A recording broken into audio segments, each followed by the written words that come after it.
La historia no contada de Noemi y Ruth. Del sufrimiento a la redención. Antes de sumergirte en esta historia, suscríbete y activa la campanita.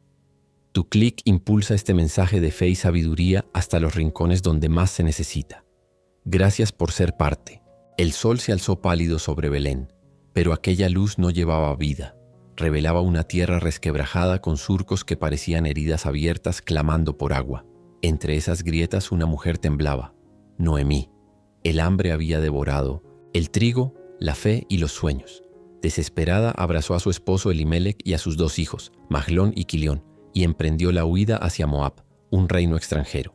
No sospechaba que estaba caminando directo al epicentro de su mayor tormenta espiritual. Noemí recordaba cada esquina de Belén como se recuerda una canción de infancia, con ternura y una pizca de melancolía. Pero la melodía se había vuelto un eco triste, ahogado por el silencio de los graneros vacíos. El consejo de ancianos hablaba de sequías cíclicas, de probabilidades. Los profetas murmuraban de un castigo divino.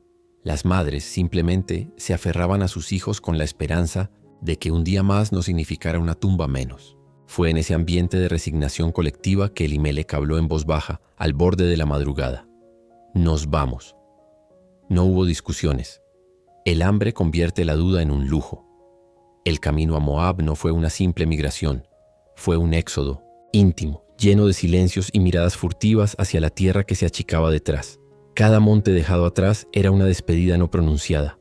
El polvo se mezclaba con el sudor, y el crujido de las sandalias sobre la grava se convirtió en la banda sonora de un futuro incierto. Sin embargo, el corazón de Noemí, pese al cansancio, albergaba una certeza. Volveremos rápido. Cuando la lluvia regrese, volveremos. Nadie la contradijo. A veces la esperanza necesita disfrazarse de promesa para no desmoronarse.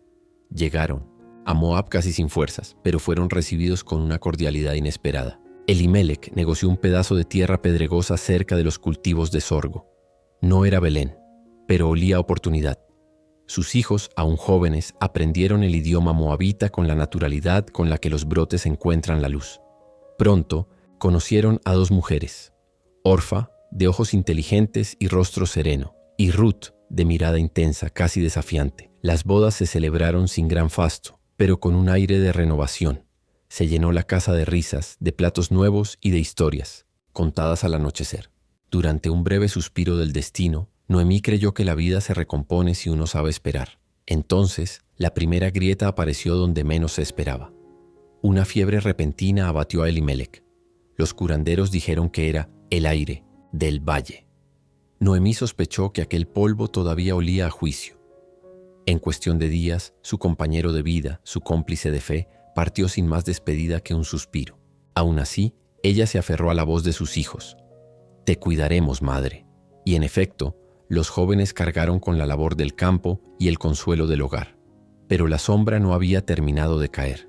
10 años pasaron en un abrir y cerrar de ojos velados por el duelo. Los granos crecieron, las estaciones se sucedieron y con ellas llegó una peste que no distinguía rostro ni apellido. Mahlón cayó primero, Quilión poco después. Las lágrimas de Noemí dejaron de ser sal y agua, se volvieron silencio. Un hueco en el pecho donde el miedo y la ira competían por espacio. ¿Qué pecado justificaba perderlo todo en un lugar que ni siquiera era su hogar? El funeral se celebró con alabanzas, entre cánticos moabitas y plegarias hebreas que se entrelazaron como 2 idiomas forzados a convivir en la misma herida. De repente, la casa que había sido bullicio quedó habitada solo por suspiros. 3 viudas sentadas alrededor de un fuego que crepitaba más fuerte que sus voces. Fue entonces cuando Noemí, agotada de enterrar sueños, pronunció una sola frase que retumbó en la noche como un trueno seco. «Vuelvo a Belén. Allí, al menos, Dios sabrá dónde encontrarme». No era un acto de fe. Era un grito de dolor dirigido al cielo. Creía estar maldita, marcada por una mano invisible que arrancaba una a una sus ramas más queridas. Sin embargo, incluso en su amargura, Noemí encendió una chispa distinta en el corazón de Ruth. La joven viuda contempló la silueta encorvada de su suegra y vio algo más que sufrimiento. Percibió la dignidad cruda de quien sigue en pie pese a las avalanchas. Ruth comprendió que el regreso a Belén no era solo un viaje físico, era la posibilidad de un nuevo nombre, de un horizonte donde el relato no acabara en una lápida. Y en ese instante algo germinó en el terreno seco de ambas. una promesa que todavía no tenía palabras, pero que acabaría tatuada en la historia de la redención. Mientras empacaban las pocas pertenencias que quedaban, una jarra de barro resquebrajada, un velo bordado para un matrimonio que jamás se celebraría, los restos de un pergamino con los salmos, las noches se volvieron largas y frías. Noemí mascullaba oraciones rotas al Dios de sus padres. Ruth observaba las estrellas moabitas sin saber si allá en Judá brillaban con la misma intensidad. Pero lo que ninguna de las dos advirtió fue que cada paso hacia Belén sería un paso hacia un destino que cambiaría no solo sus vidas, sino la línea misma por la que el Mesías descendería. Cuando finalmente el amanecer doró las montañas del Jordán y las dos mujeres cruzaron el río, Noemí exhaló un suspiro denso, cargado de dolor, pero también de un anhelo apenas perceptible. Ruth, caminando tras ella, miró las aguas y pensó que a veces hay que atravesar un Jordán interno, un límite entre lo que fuimos y lo que podemos llegar a ser, para descubrir que las promesas divinas siguen vivas, incluso cuando todo lo demás parece haber muerto. Así concluye el primer punto. El viaje de la abundancia a la pérdida absoluta, del sueño a la ruina, preparando el terreno para que el Dios que parecía ausente se revele como el gran arquitecto de la esperanza. Porque en la economía del cielo, la desgracia nunca es punto final. Es prólogo de una redención que aún está por escribirse. El crepitar del fuego iluminaba los rostros cansados de tres viudas que compartían más que un techo, compartían cicatrices frescas. Noemí respiró hondo, como si quisiera tragarse el llanto que la arañaba por dentro, y soltó la frase más desgarradora que una madre puede pronunciar. Hijas mías, regresen con sus familias. Yo no tengo nada más que ofrecerles. Aquel susurro no era solo despedida, era la sentencia de un futuro incierto, el eco de un amor imposible de sostener entre ruinas. Y sin saberlo, el preludio de un pacto que cambiaría el curso de la redención humana. Noemí había pasado la mañana elaborando un discurso que sonaba lógico en su mente y cruel en su corazón. Sabía que cada palabra sería una cuchillada, pero esperaba que esa herida cicatrizara antes de infectarse con una miseria mayor.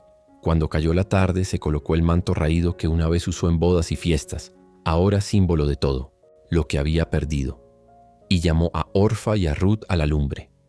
El crepitar de la leña mezclado con el viento que olía a cebada verde fue el telón de fondo de una escena íntima, casi litúrgica. Tres mujeres abrazadas al borde de la desesperanza. Regresen, comenzó Noemí con voz de arena. Vuelvan a la casa de su madre. Que el Señor las trate con bondad, como ustedes lo han hecho conmigo y con los muertos. La frase los muertos cayó sobre el suelo de tierra como un puñado de piedras. Mahlón, Quilión, Elimelec. Nombres que eran aún tibios en la memoria colectiva de aquel hogar. Noemí pensaba que al dejarlas libres, al menos una parte de esas vidas se salvaría.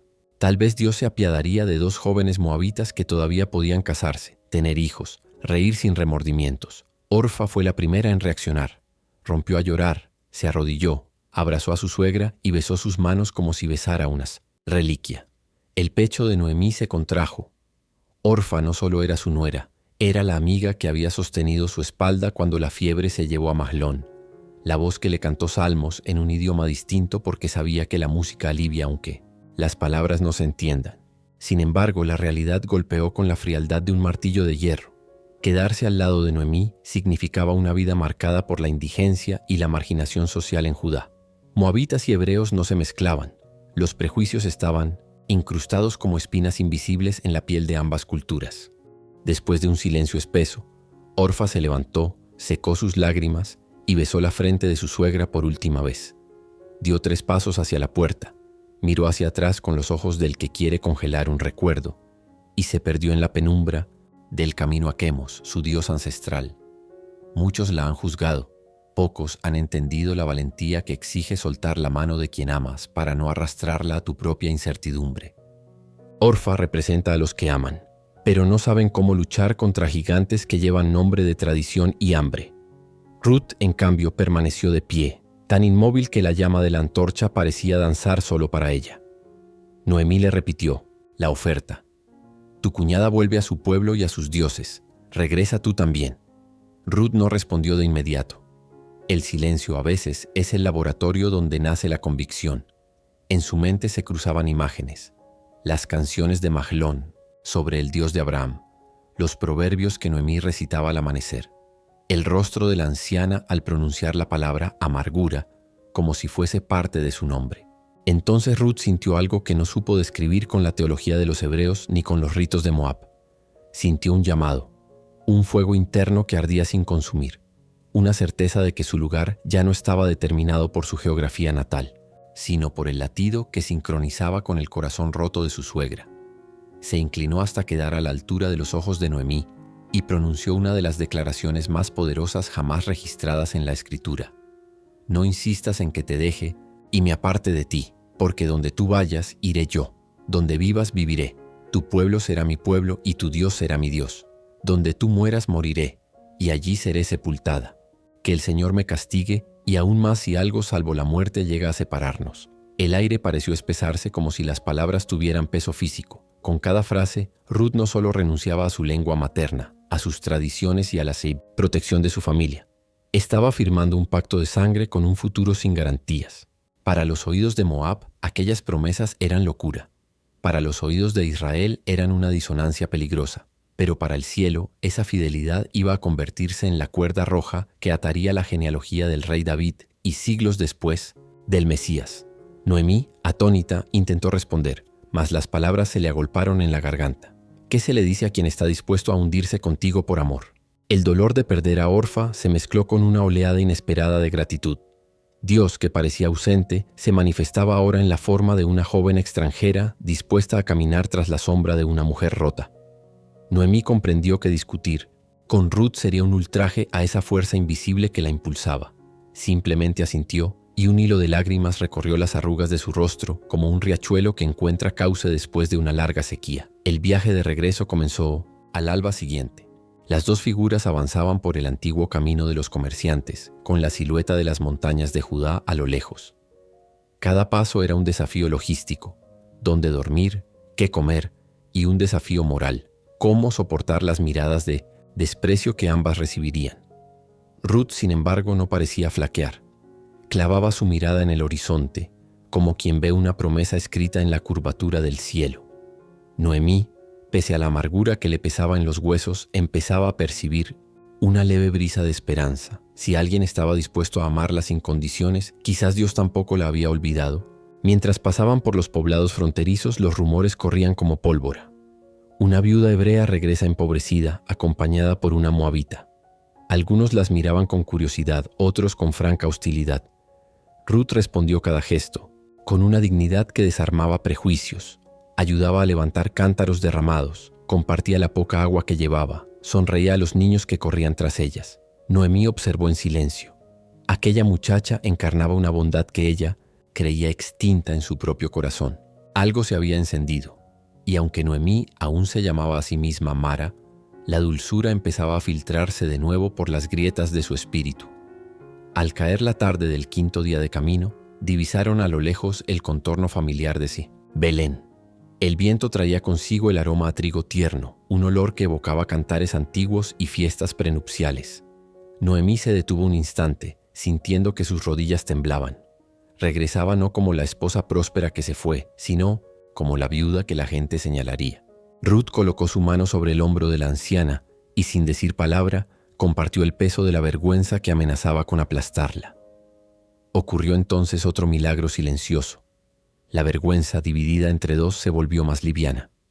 La entrada a la ciudad fue un murmullo colectivo. Las mujeres del mercado se llevaron la mano a la boca. Los ancianos ladeaban la cabeza con una mezcla de lástima y asombro. Algunas niñas que habían escuchado historias de Noemí en labios de sus madres susurraron: ¿Esa es la que se fue con Elimelec hace tantos años? La protagonista de aquellas viejas charlas respondió con voz apenas audible: No me llamen Noemí, llámenme Mara, porque el Todopoderoso me ha llenado de amargura. Pero antes de que su tristeza contagiara el ambiente, una figura desconocida, Ruth, rompió el molde. Saludó respetuosamente en hebreo. Agradeció la hospitalidad y comenzó a ayudar a descargar las pocas pertenencias que traían. La escena desconcertó a los testigos. ¿Quién era esa extranjera que se movía con la soltura de una hija de Israel? Esa noche, bajo el techo polvoriento de la antigua casa de Elimelec, Noemí se sentó en el suelo y miró a Ruth dormida, exhausta. La luna se filtraba por las rendijas, bañando el rostro de la joven con una luz tenue que parecía un presagio. Noemí cerró los ojos y por primera vez en mucho tiempo susurró una oración sin reproche. Si tú, Señor, enviaste a Ruth, tal vez no me has desechado. En ese momento la historia de Israel dio un giro silencioso. Nadie lo registró en pergaminos ni en crónicas reales, pero el cielo lo celebró. El linaje de la redención llevaba ahora la firma de una moabita, y así concluye el segundo punto.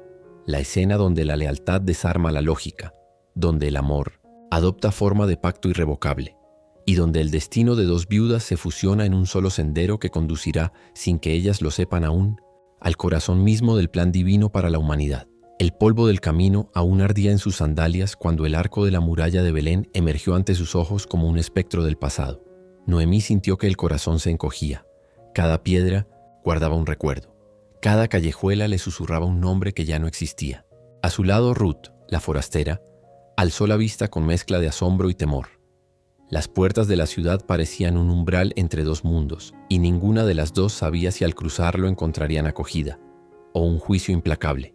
Nada en Posetenti. El aspecto de aquellas dos mujeres sugería prosperidad. Sus ropas, manchadas por días de viaje, colgaban sin forma sobre cuerpos fatigados. Noemí cargaba en los hombros un fardo pequeño, todo lo que quedaba de la fortuna de Elimelec, y una carga invisible mucho más pesada, el rumor de haber desafiado el plan divino al abandonar la tierra prometida. Ruth, en cambio, sostenía un hatillo de lino con modestos utensilios y las semillas de una fe recién germinada. Era poco, pero era todo lo que tenían. Al penetrar en la plaza principal, las miradas de los habitantes comenzaron a clavarse como flechas. Un mercader interrumpió el conteo de su grano. Una anciana se llevó la mano a los labios. Unos niños dejaron de perseguir un cántaro rodante para señalar a la extraña pareja. Entre susurros se tejía la misma pregunta: ¿es esa Noemí? Ella, sintiendo la punzada de un nombre que ya no sentía suyo, detuvo el paso. No deseaba ser espectadora de su propia vergüenza. Prefería un rincón oscuro donde lamentar en paz. Pero el destino no concede esos escondites a quienes han sido llamados a protagonizar su tejido. ¿Noemí?, inquirió una mujer casi de su edad con la voz quebrada por la sorpresa. No me llamen Noemí, respondió, y cada sílaba parecía arrastrar grava. Llámenme Mara, porque el Todopoderoso ha hecho mi vida muy amarga. El murmullo colectivo se alzó como un viento helado. Para aquellos campesinos, cambiarse el nombre era cambiarse la esencia. Anunciar que la dulzura, Noemí, se había transformado en amargura, Mara, equivalía a colgar sobre sí un rótulo de infortunio. Algunas cabezas se inclinaron con compasión. Otras se apartaron como si el dolor ajeno fuera contagioso. Ruth observó ese ballet de reacciones con ojos de asombro. Entendía ahora cuán profundo era el abismo que su suegra debía cruzar para volver a sentirse parte de aquella comunidad. Encontraron refugio en la vieja casa de barro que Elimelec había heredado. La puerta crujió como si protestara por la ausencia de años. El interior olía a humedad y polvo estancado, a vinos olvidados y madera reseca. Noemí recorrió los cuartos con pasos vacilantes, tocando los muros como se palpa una herida. Cocina donde preparó hogazas que sus hijos devoraban de un bocado. La habitación donde Elimelec le juró amor eterno. El patio donde Maglón y Quilión jugaban bajo un sol que parecía eterno. Cada recuerdo era un latigazo en la memoria. Ruth, sin pronunciar juicio, comenzó a barrer escombros y encender el fogón con los restos de leña. Convertía el dolor en acción, la impotencia en servicio. Al caer la primera noche, los sonidos de Belén llegaban amortiguados, risas en torno, a las hogueras, oraciones que ascendían como cantos de palomas. Noemí se sentó junto a la ventana rota y por costumbre buscó las constelaciones familiares. Sin embargo, la bóveda celeste parecía otra. La ausencia lo redefinía todo. Ruth rascó las brasas y ofreció un cuenco de agua tibia con hierbas. El gesto no era medicina, pero traía consuelo. Un recordatorio de que aun cuando la providencia parecía burlarse, el amor sencillo de una nuera podía ser antorcha en plena noche del alma. Los días siguientes revelaron la cruda realidad. Las despensas de Noemí estaban vacías y la época de la siega apenas comenzaba. Sin hombres que cultivaran su parcela, ni bestias que araran la tierra, vivir dependía de la caridad, o de la ley del respigo, que permitía a los pobres recoger las espigas caídas tras los segadores.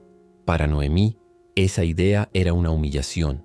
Más, para Ruth era oportunidad. Había crecido entre campos moabitas y sabía cómo moverse entre surcos.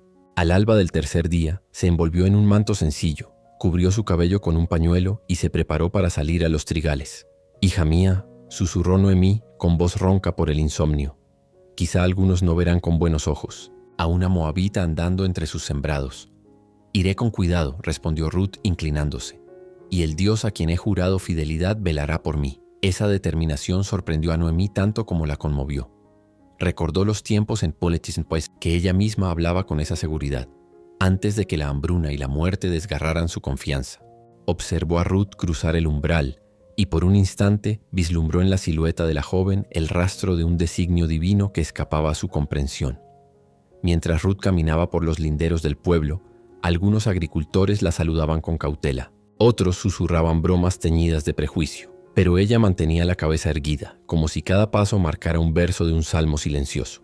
Se detuvo ante un campo amplio, donde las espigas doradas ondulaban bajo la brisa. Sin saberlo, había llegado a las tierras de Booz, pariente influyente de Elimelec. Con una reverencia pidió permiso a los segadores para recoger lo que quedara atrás. El capataz, intrigado por su cortesía y su acento extranjero, accedió. Mientras tanto, en la casa, Noemí escuchaba el eco de su ausencia. El silencio la obligaba a dialogar con sus temores. ¿Y si los hombres la echaban? ¿Y si era atacada? ¿Y si, peor aún, regresaba con las manos vacías y el espíritu quebrado? Se aferró al borde de su manto y rezó, no con la fe radiante de antaño, sino con la fragilidad de quien lanza un susurro al cielo esperando que por misericordia sea escuchado. Las horas corrieron lentas. Ruth, inclinada una y otra vez, sentía en la espalda el peso del sol, pero también una fuerza nueva, una mezcla de determinación y gracia que le permitía resistir. Cada espiga que levantaba era un grano de futuro para su suegra. Cada paso que daba reafirmaba su pacto con un pueblo que todavía no la aceptaba. En esos surcos, bajo la mirada invisible de Booz, se estaba gestando algo más profundo que alimento. Se estaba forjando el puente entre dos genealogías y dos destinos. Cuando el cielo comenzó a teñirse de púrpura, Ruth recogió su modesta cosecha, casi un efa de cebada, y emprendió el regreso. Al entrar en la casa, Noemí se irguió con los ojos muy abiertos. La cantidad superaba toda esperanza. Ruth sonrió, y en su sonrisa Noemí vio un reflejo de la joven que ella fue antes de que la tragedia la vistiera de luto. El relato de la jornada fluyó entre ambas como agua fresca. El nombre de Booz apareció por primera vez, dejando en el aire un perfume de posibilidades. Aquel anochecer Noemí sostuvo los granos entre sus dedos y por un breve instante la palabra Mara perdió relevancia. Recordó que su antiguo nombre, Noemí, significaba dulzura y se permitió saborear un atisbo de ella, porque aunque la cosecha de Ruth parecía modesta, era la señal inequívoca de que Dios no había olvidado su historia. Solo estaba reescribiéndola con tintes que ella, encandilada por el dolor, aún no era capaz de distinguir. Así concluye el tercer punto, la llegada a una Belén que ya no reconoce, el peso social de la vergüenza y el primer destello de esperanza sembrado en un campo ajeno. En esa encrucijada la amargura de Noemí y la lealtad de Ruth comienzan a entrelazarse con los hilos invisibles de una redención que pronto se tejerá a la vista de todos. El sol de la mañana derramaba oro sobre los trigales cuando Ruth puso un pie en aquel terreno desconocido. No sabía a quién pertenecían esas espigas ondulantes. Solo sabía que allí, entre surcos ajenos, debía arrancar la vida para sí y para Noemí. Pero nada en su corazón imaginaba que esos ramilletes de cebada serían menos un sustento y más una puerta abierta al favor divino. La tormenta de pérdidas que las había traído hasta Belén estaba a punto de chocar con un destello de gracia insondable. Ruth avanzaba despacio, escrutando cada rincón del campo con una mezcla de humildad y alerta. La ley de Moisés permitía a los pobres respigar, recoger los granos que se soltaban tras la hoz de los segadores. Pero esa misericordia teórica podía convertirse en humillación práctica si el dueño de la tierra o sus criados eran duros de corazón. Al divisar el trajinar de los trabajadores, la joven ajustó su pañuelo, respiró hondo y se situó a prudente distancia recogiendo cada espiga caída como quien levanta migajas de esperanza. Los segadores, hombres curtidos por el sol y la rutina, notaron pronto la presencia de aquella extranjera. Su acento, sus rasgos, el tono algo más oscuro de su piel dejaban claro que no era hija de Israel. Algunos cuchichearon con desdén, otros la observaron con esa mezcla de curiosidad y desconfianza que reservamos para lo que escapa a nuestro mapa mental. Pero Ruth sostuvo cada mirada sin desafiarla y continuó su tarea, doblando la espalda con la gracilidad de quien ha aprendido a transformar la necesidad en dignidad. Fue entonces cuando Booz apareció a caballo, evaluando la cosecha de la mañana. No era un cacique altivo, sino un hombre de estatura imponente y semblante sereno, cuya autoridad irradiaba más respeto que miedo. Saludó a los segadores con la tradicional bendición: «El Señor sea con vosotros». Y ellos respondieron, en coro, mostrando la costumbre de una casa donde el temor de Dios era tan cotidiano como el pan. Sus ojos recorrieron los surcos y se detuvieron en Ruth. No había ostentación en ella, solo la silenciosa disciplina de alguien decidido a sobrevivir.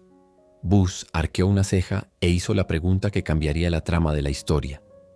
¿De quién es esta joven? El capataz explicó que era la moabita que había vuelto con Noemí, la viuda de Elimelec. Añadió con cierto asombro que llegó temprano, pidió permiso con exquisita cortesía y apenas había descansado desde entonces. Booz asintió, sintiendo en su pecho una chispa que no era simple compasión. Era admiración por aquella mujer que, pese a encontrarse en el escalón más bajo de la escala social, mujer, viuda, extranjera, pobre, exhibía un temple que desafiaba la lógica del privilegio. Sin demora, se aproximó a Ruth. «Oye, hija mía», dijo con voz suave, «no vayas a espigar a otro campo, ni pases de aquí. Quédate junto a mis criadas. He ordenado a los mozos que no te molesten. Cuando tengas sed, puedes beber del odre, que ellos llenan». La joven se estremeció. No esperaba protección, solo tolerancia. Cayó de rodillas, inclinando el rostro hacia la tierra. «¿Porque he hallado gracia ante tus ojos para que me reconozcas siendo yo una extranjera?» Booz respondió con firmeza. «Me han contado todo lo que hiciste por tu suegra después de la muerte de tu marido. Cómo dejaste a tu padre, tu madre y la tierra donde naciste para venir a un pueblo que antes no conocías. Que el Señor te recompense y que bajo sus alas encuentres refugio». Aquellas palabras fueron bálsamo y promesa. Booz no veía en Ruth los bordes que la sociedad trazaba.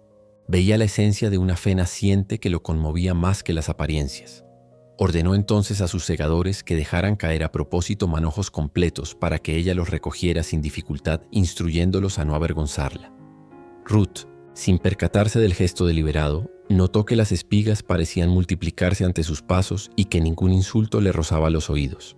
Por primera vez desde la muerte de su esposo, trabajaba sin sentir sobre la nuca el aliento de la humillación. Al mediodía, Booz la invitó a sentarse con los trabajadores y compartir pan mojado en vinagre.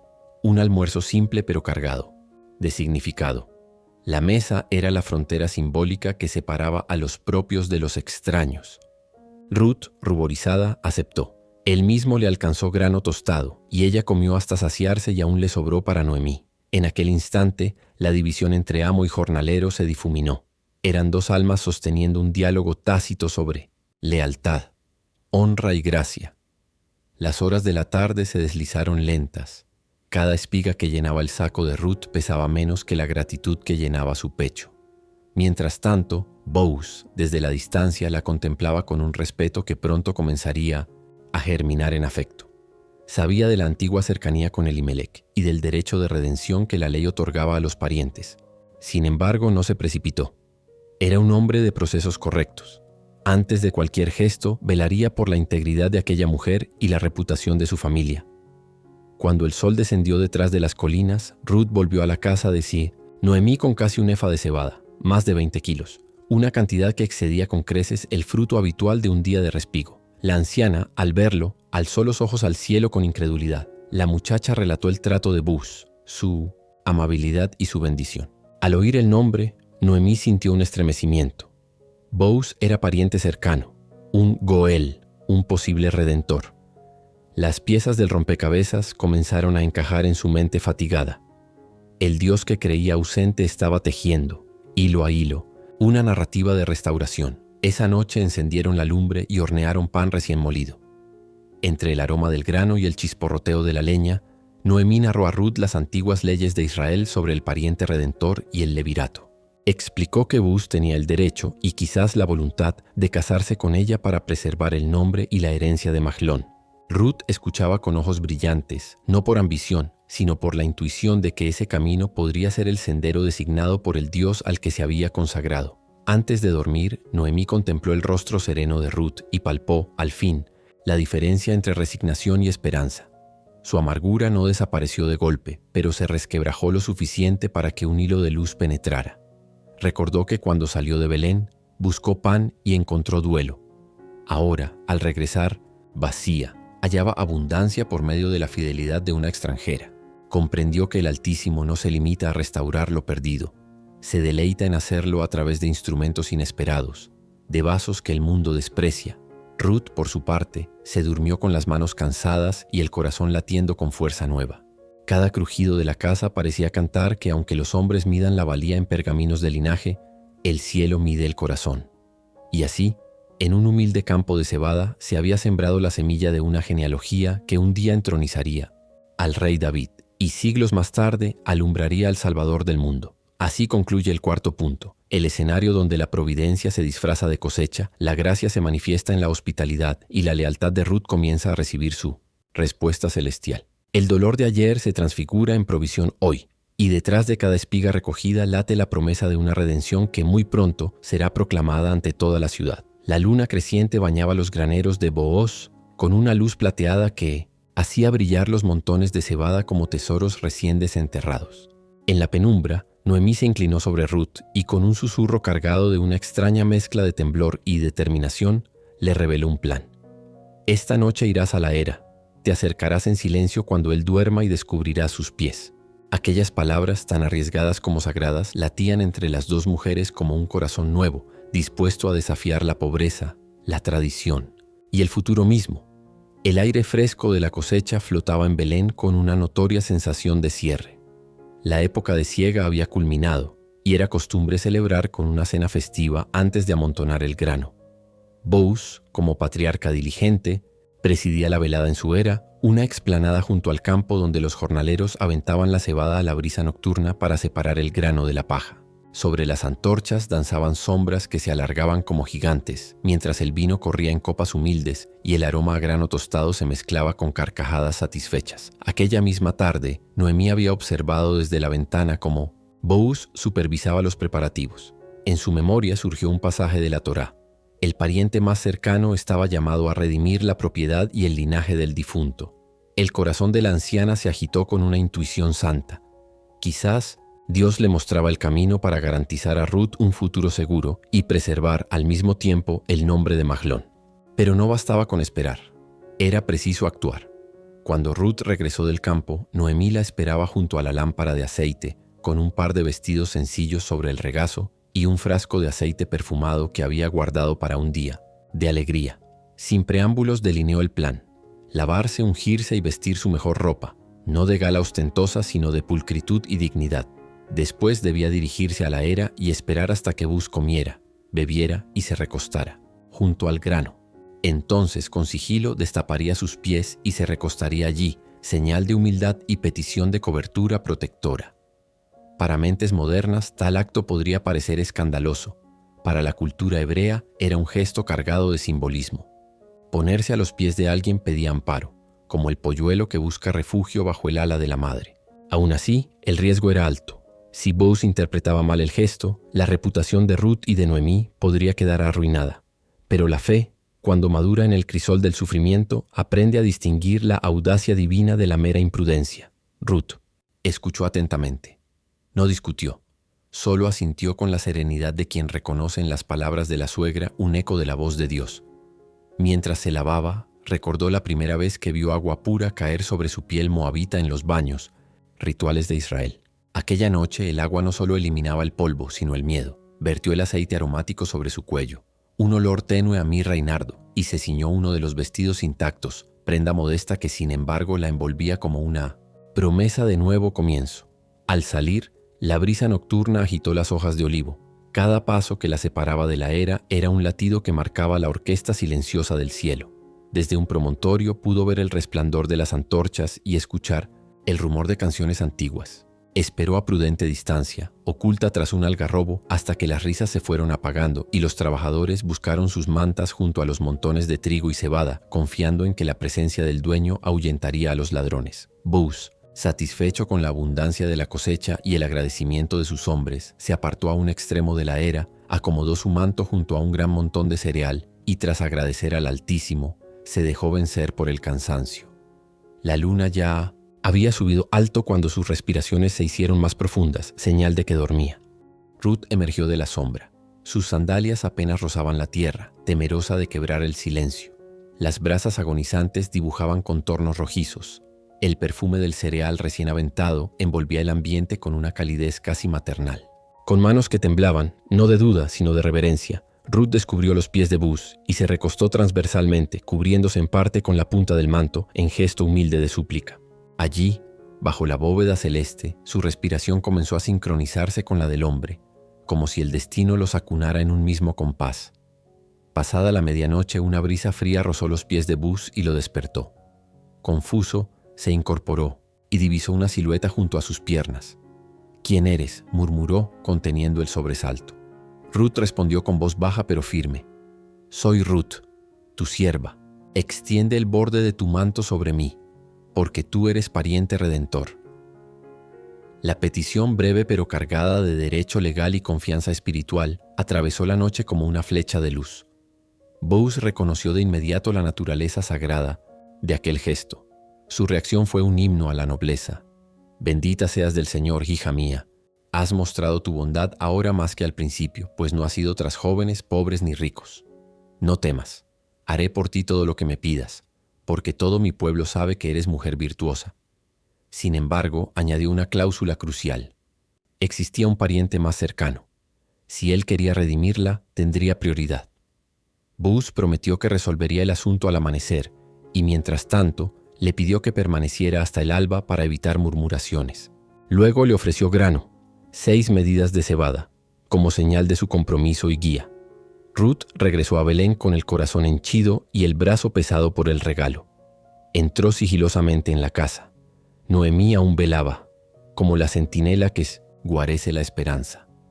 Cuando la joven relató cada detalle, los ojos de la anciana brillaron con un fulgor que ni el luto había logrado extinguir. «Es hombre de palabra», susurró. «No descansará hasta concluir este asunto hoy mismo». Sus dedos acariciaron el grano como si tocaran la fidelidad de Dios hecha materia. La aurora despuntaba y teñía de rosa los muros de Belén cuando la noticia empezó a circular entre los primeros transeúntes. Buzz se dirigía a la puerta de la ciudad, lugar de juicios y transacciones. Iba decidido como un león que defiende su manada, pero con la mansedumbre de quien entiende que la verdadera autoridad se ejerce bajo la ley divina. Tras él, la noche dejaba un susurro de promesa.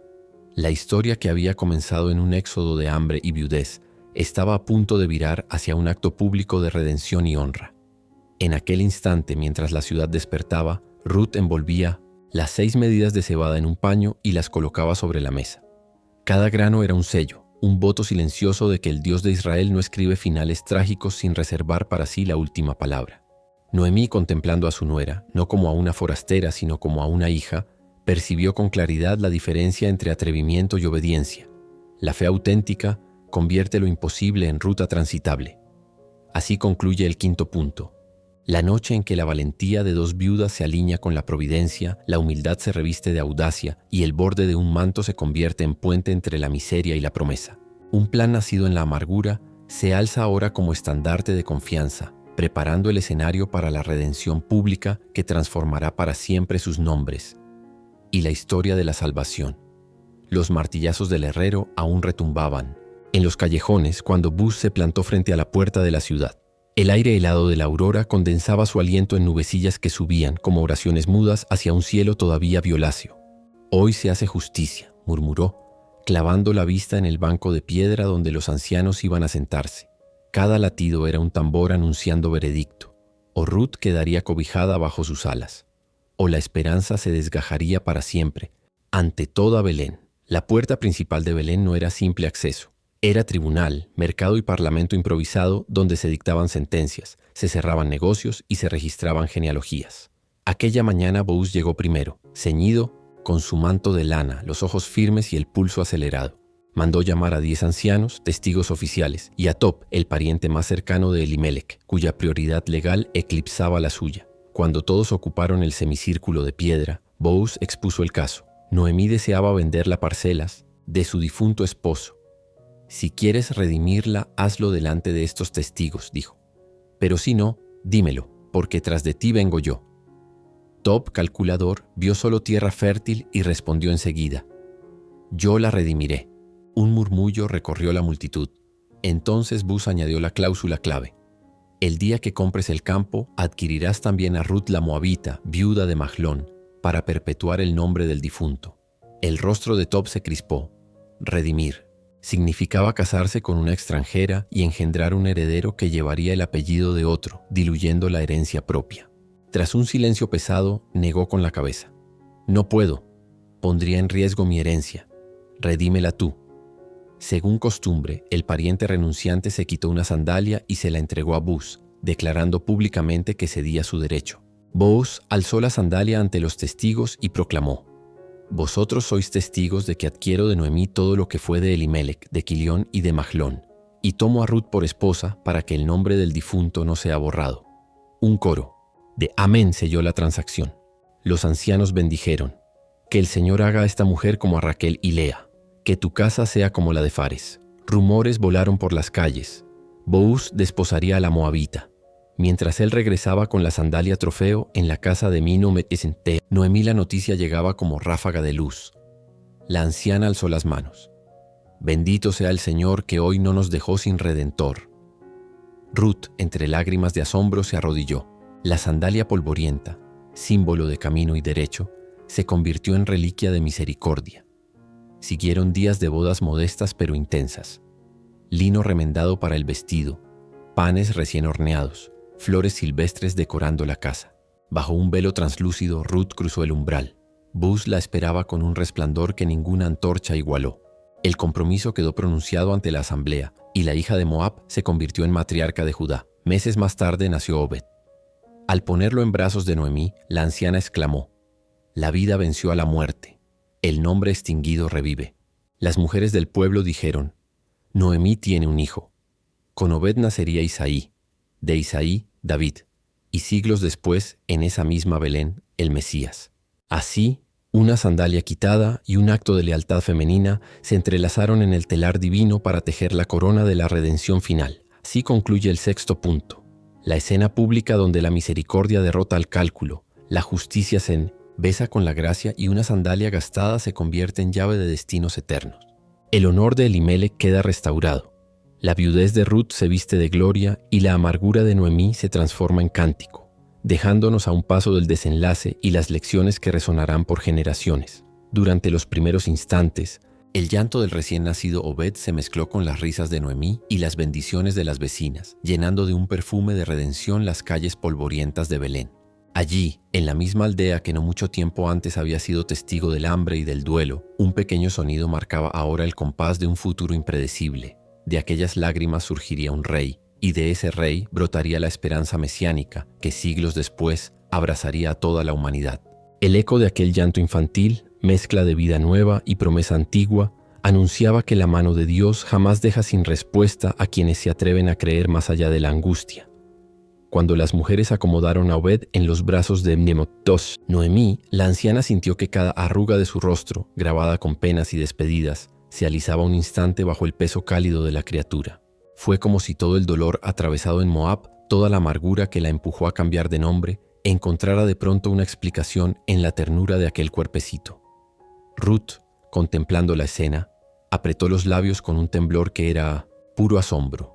Booz, a un paso de distancia, sostenía el borde de la puerta con esa mezcla de orgullo y reverencia que solo conocen los hombres que han visto a Dios transformar deberes legales en cantos de gracia. Ninguno hablaba, pero todos comprendían que estaban pisando un terreno sagrado, el de las historias que sin alardes cambian la trayectoria entera de la salvación. En días sucesivos Belén se llenó de rumores. Las vecinas murmuraban que el Dios de Israel había devuelto la vida a Noemí a través de su nuera extranjera. Se contaba en los corrillos del mercado que una moabita, estigmatizada por su origen, había sido elevada a madre de la promesa. Algunos ancianos, recordando profecías antiguas, se aventuraban a decir que aquel niño, cuya sangre mezclaba la rudeza del desierto con la fe de los patriarcas, estaba destinado a eslabonar una cadena que un día coronaría a un pastor llamado David y, mucho después, abriría paso al Mesías mismo. Nadie entendía del todo cómo un viaje motivado por la hambruna, un pacto de lealtad sellado en la oscuridad de la madrugada y una simple transacción con una sandalia podían orientar de tal modo el pulso de la historia.